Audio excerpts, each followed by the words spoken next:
आप सभी का इस वीडियो में स्वागत है। पिछली वीडियो में हमने वृत्त की परिधि और क्षेत्रफल के बारे में अध्ययन किया था। आज हम इस वीडियो में वृत्त के एक त्रिज्यीय खंड का क्षेत्रफल यानी कि area of a sector of the circle के बारे में अध्ययन करेंगे। यहां आपको कुछ वृत्त दिए गए हैं। क्या आप इन सभी का क्षेत्रफल ज्ञात कर सकते हैं? शाबाश! हम वृत्त के क्षेत्रफल सूत्र की सहायता से इन सभी वृत्तों का क्षेत्रफल ज्ञात करते हैं। आइए एक और वृत्त पर विचार करते हैं। यदि हम इस वृत्त को दो हिस्सों में बांट दें तो इसका क्षेत्रफल क्या होगा? जी हां, यदि वृत्त को दो हिस्सों में बांट दे तो यह अर्ध वृत्त यानी सेमी सर्कल में बन जाता है, जिसका प्रत्येक क्षेत्रफल 1/2 पाई r की घात 2 से ज्ञात कर सकते हैं। आपको याद होगा कि वृत्त के केंद्र पर 360 डिग्री का कोण होता है। तो क्या अब आप बता सकते हो कि अर्धवृत्त के केंद्र पर कितने डिग्री का कोण होगा? बिल्कुल सही, 360 डिग्री का आधा यानी 180 डिग्री होता है। आइए अब चर्चा को आगे बढ़ाते हैं।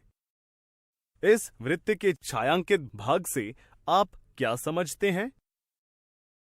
शाबाश! हमने पिछली कक्षा में पढ़ा था कि वृत्तीय क्षेत्र का वह भाग जो दो त्रिज्याओं और संगत चाप से घिरा हो वह उस वृत्त का त्रिज्यीय खंड कहलाता है।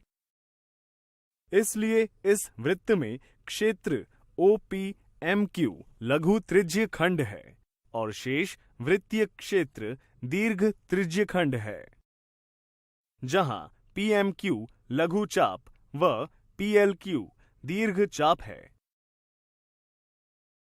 तो क्या अब आप लघु त्रिज्यीय खंड OPMQ का क्षेत्रफल ज्ञात कर सकते हैं? आइए देखते हैं। माना लघु त्रिज्यीय खंड में त्रिज्या r व कोण POQ का अंशीय यानी कि डिग्री माप थीटा है। अब हम जानते हैं कि वृत्त के केंद्र पर बने कुल कोणों का योग 360 डिग्री होता है, तो उसका डिग्री माप 360 होता है। इसलिए वृत्त के क्षेत्र को एक त्रिज्यीय खंड मान सकते हैं, जिसका क्षेत्रफल पाई r की घात 2 होता है।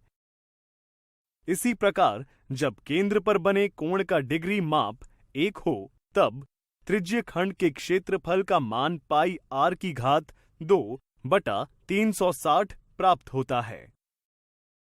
तो क्या आप बता सकते हैं कि जब केंद्र पर बना कोण थीटा हो तो त्रिज्यीय खंड का क्षेत्रफल क्या होगा?